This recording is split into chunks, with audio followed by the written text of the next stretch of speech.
bannange ndi musanyufu okubanga tuzzeemu okusisinkana lwakubamu aboogera Oluganda nga teruteredde bali kuyita okusisinkagana. Ekyo si kituufu era tekyogerebwa, wabula bakuyita okusisinkana.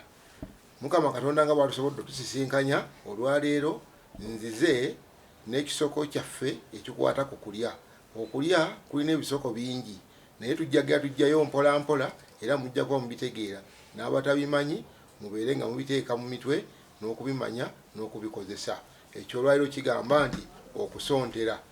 Okusontera kitegeeza kulya naye nga kwa mululu. Omuntu aliisa omululu ayagala kino ayagala kiri, buli kyakwata tekimumala, mpozzi nga yawulira okukkuta kwe nga bamaze muziika, oyo aba musontezi. Ekisoko kiva ntugamba okusontera kwe kulya ng'oliisa mululu obutamatira.